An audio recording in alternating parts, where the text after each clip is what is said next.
Hi, everyone. Welcome to another Intel FutureGen broadcast. I'm Becky. I'm the Senior Partnerships Manager at NSC. Joining us today, we've got Heather Dower, who is the CEO of Hotdrop, which is an esports creative marketing agency. Thanks for joining us, Heather.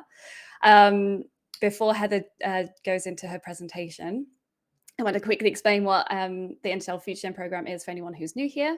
It's a program that runs every year between ourselves and Intel. We take 20 students each year that are interested in joining the esports industry and who are potentially looking at entering it after university. So they get access to a series of events and private Q&A sessions with industry leaders. And we also do a range of broadcasts which are open to anyone in or out of the student community, so they can learn from these industry leaders as well.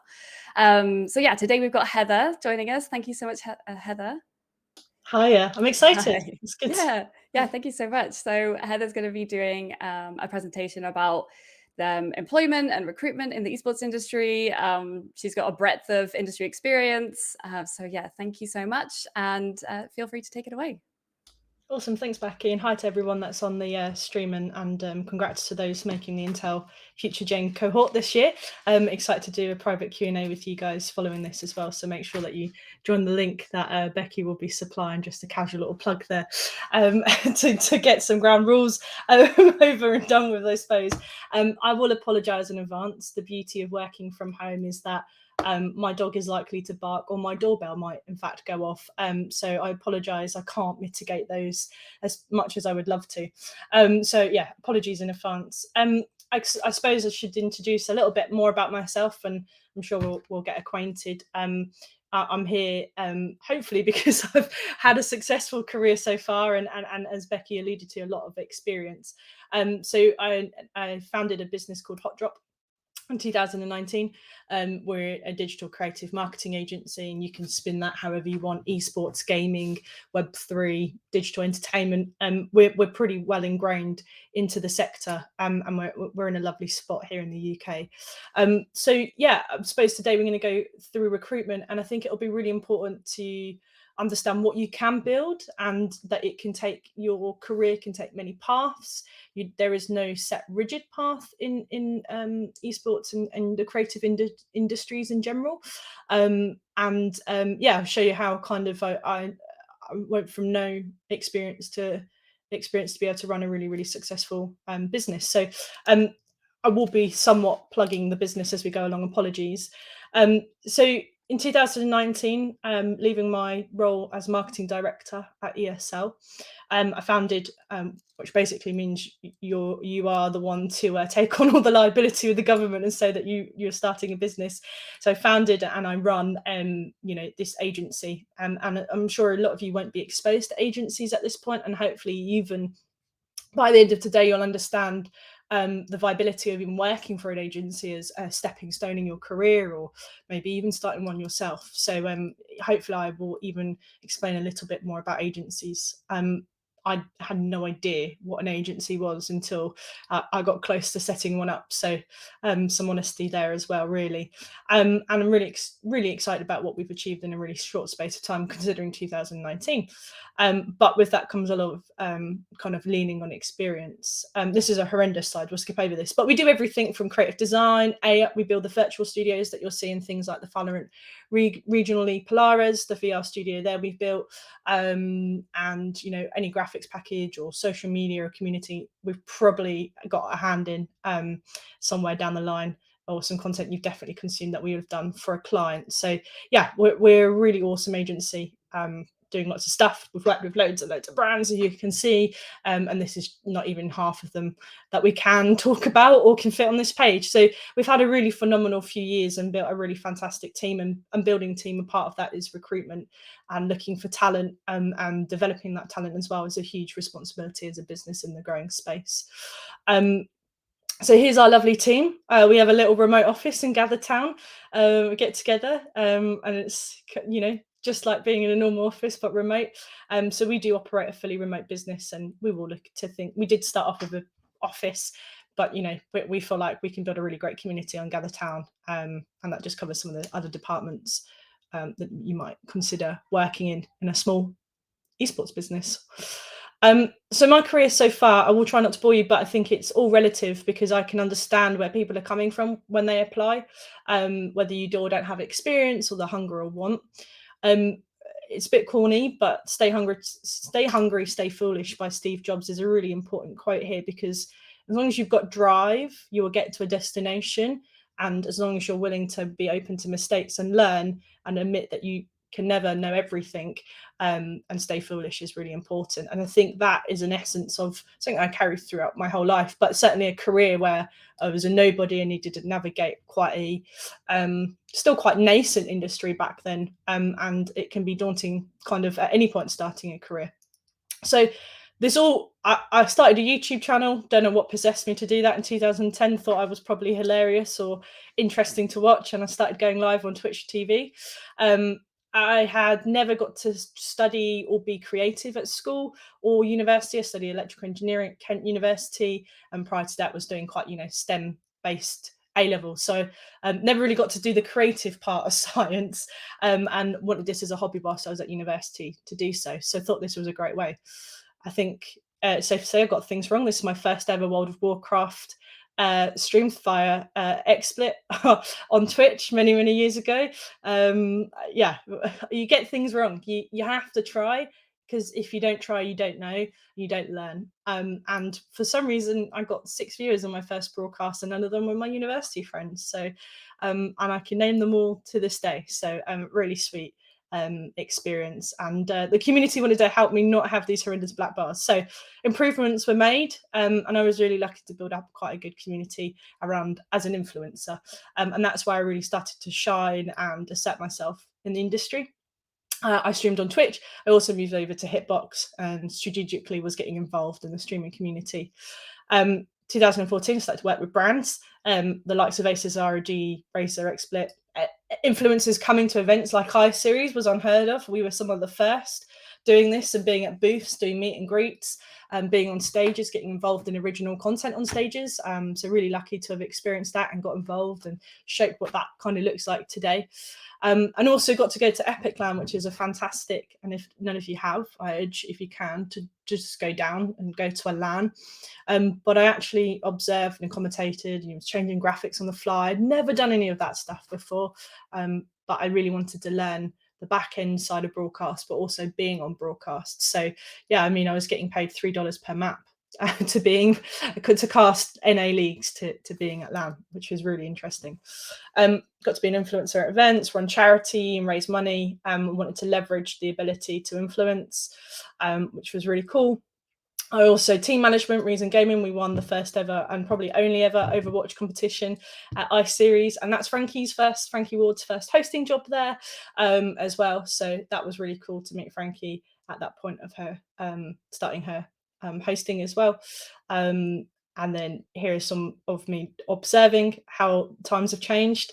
I even sort of asserted myself. I wanted to do some more sideline reporting. So in 2016, I found a UK publication that would let me roam free with a microphone and a camera and do finals interviews for what was called the EPS CSGO back in the day. That's actually Boaster, who's doing phenomenally well in the Valorant scene right now. But this is back when you played CS, and got to be a guest analyst and esports stage host through several iSeries. And you get to, whilst you're around this, you get to really experience and ask people and their experiences and learn lots of stuff.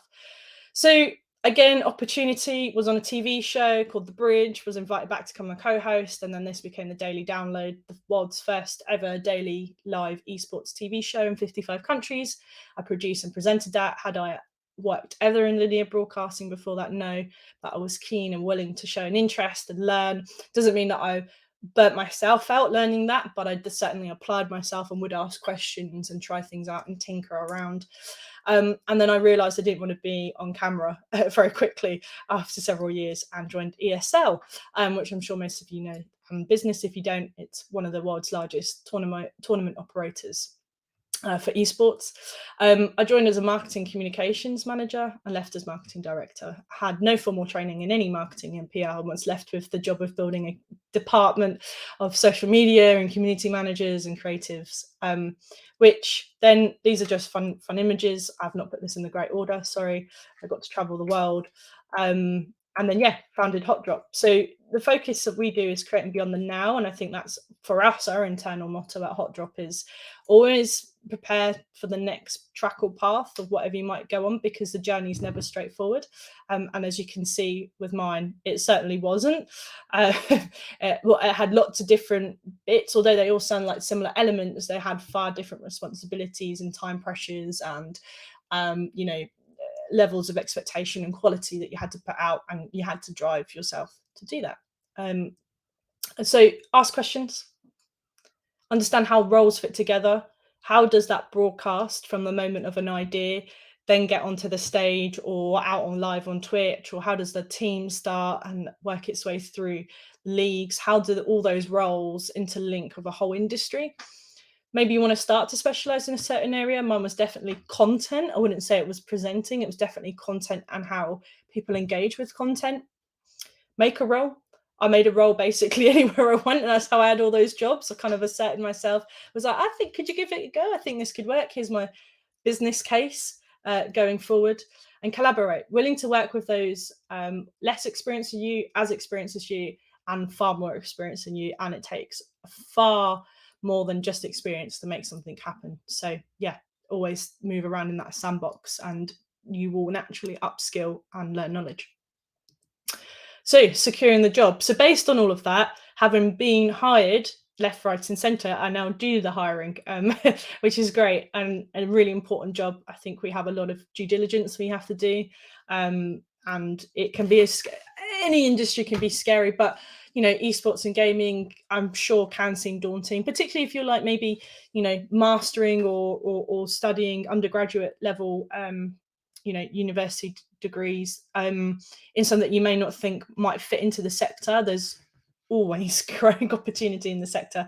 I'm pretty much sure that any job is viable within esports and gaming now. So hopefully I give you more than just a standard kind of like careers talk here within the sector. So yeah, lots of experience. We've hired, well, we're officially 18 people, 2 are on contracts. The rest are full-time employees known as FTEs.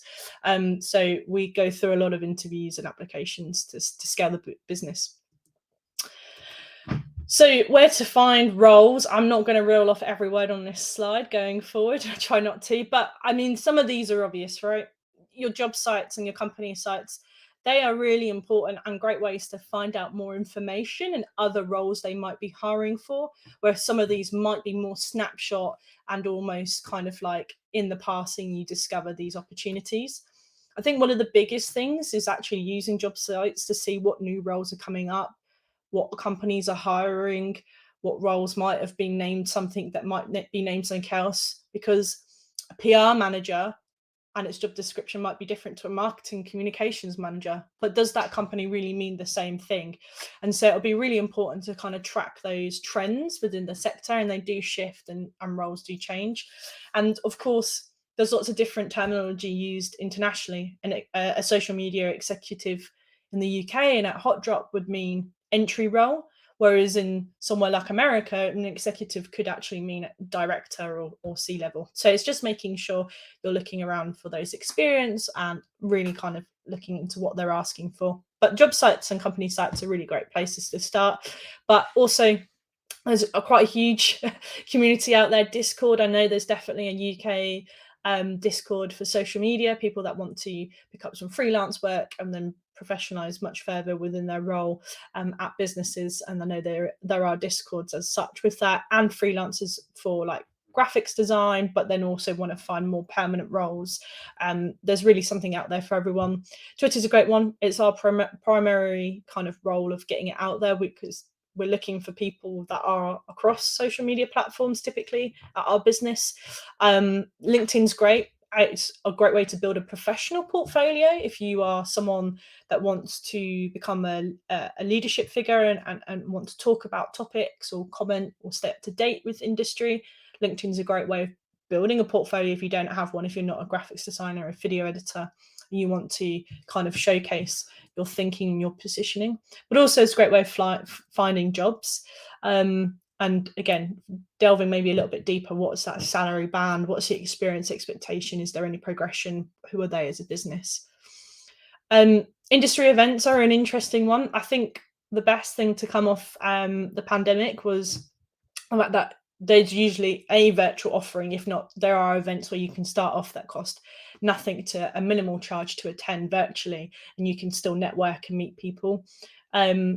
Making connections is super important. I wouldn't say it's necessarily word of mouth that will get you a job, but certainly we're looking for, there is competition as an employer to look for the best talent out there, the most keen talent. So we're hearing names on a regular basis or meeting people and they've put themselves forward to say hi and fist bump or shake hands.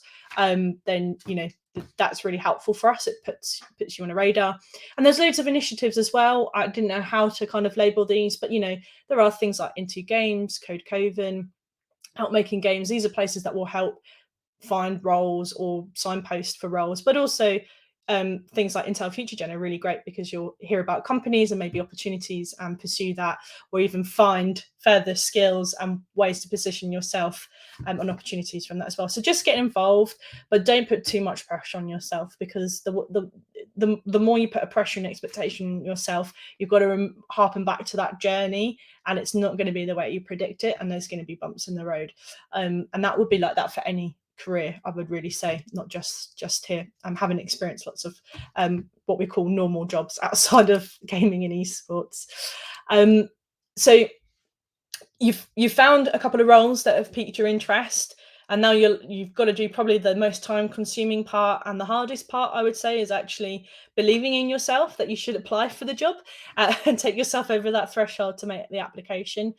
I've tried to put some things here of overall sentiment that are different, but some of them might be repetition that you may already know, and that's fine. We're just going to cover all bases here. So, you know, make sure we get to understand who you are. I think personality, your CV, and your ability to follow instructions are far more paramount in your application than experience, because everyone has different starts to life. Everyone has changes in life. We can't base everything on experience. And having just known what's just gone through and what we've gone through as a pandemic, it's going to be really limited for the experience as well. So we need to be way less critical of that as an employer. And these are three key things that you can completely control your destiny on, and will help you get your foot through the door. So making sure that we understand you as a person, maybe make your CV and approach your CV a bit, maybe like a Twitter bio or a TikTok bio or an Instagram bio. We want to get to know you and a bit about you, more so than just saying you're a gamer and you want to work in games, because there's lots of people that will be sending that. But what tangibly, how can you fit in with the team that I'm building, and culturally, can you fit in? Do you have influences and other interests outside of gaming that would be really, really good for us to maybe leverage and use your area of expertise in that way? Your CV, as we mentioned, again, think of it really short and sweet, limited characters. We live in a world where we are limited in characters when we are, you know, putting ourselves out there on social media, and the same for your CV. Don't fill it out with irrelevant experience. Keep it relevant. And if you don't have experience, mention the goals that you want to achieve, perhaps. Say, here are my 3 goals that I want to achieve in the next 2 years, if you don't have any work experience. But also, did you do a really relevant dissertation? Did you do a really relevant report that had some interesting data? That's all really super important. And if that's your experience, put it on your CV. It helps us understand what mindset you're coming into. And one that people mainly fail at, which is the most frustrating, is we are testing you when we put an application out there. Sometimes we want to make it easy and lower the barriers, but there are also just simple rules to follow. And that would be like that in your professional career. There are policies you need to stick to, or, you know, your employment contract, and they are basic rules, and they are outlined there for you to follow. So try to follow them and take your time. Don't rush it. Make sure you've got the attachment on there. We'll mention that in a second. But also, you know, you can reach out to people and find out more information if you're really unsure about how you need to send your application off. So that's what we're kind of looking for. So don't fear about the experience or the grades you got. Do your best at university. And if you're not from university and you're watching this stream as well, like, don't don't limit yourself on just experience, because how else are you meant to gain experience? And I think that's really important. So common mistakes.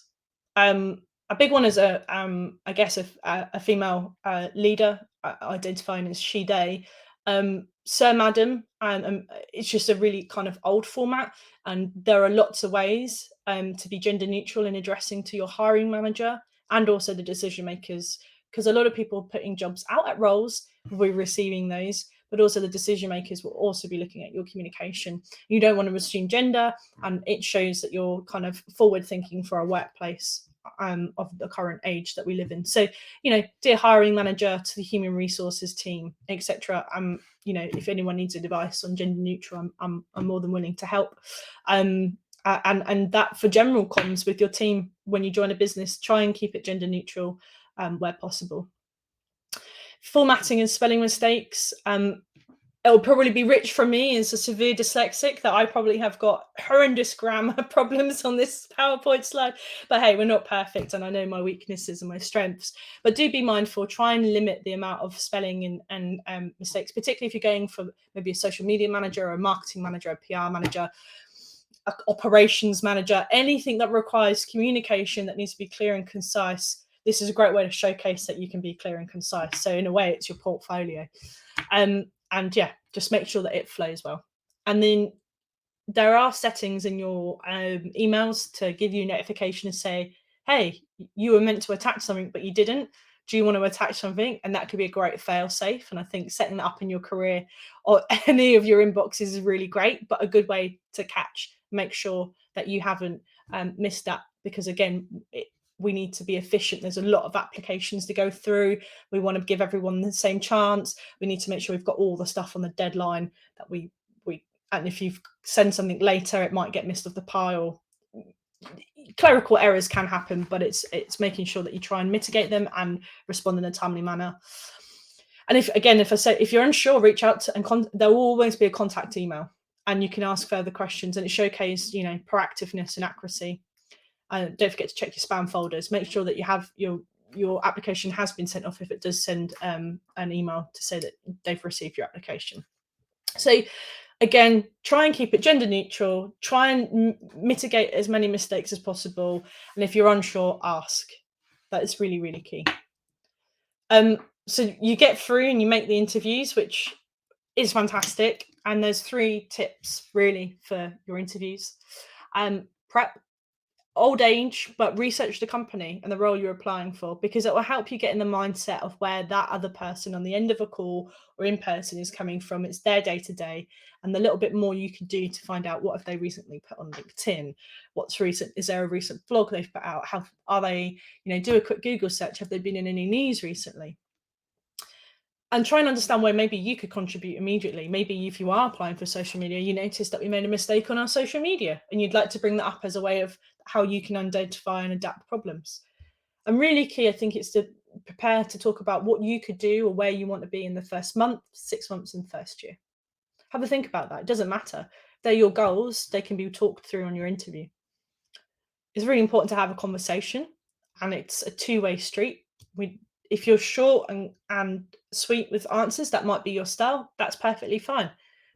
That's okay, and that's the way you communicate. Don't try to be a different person. We can see through if you're trying to be over enthusiastic or energetic.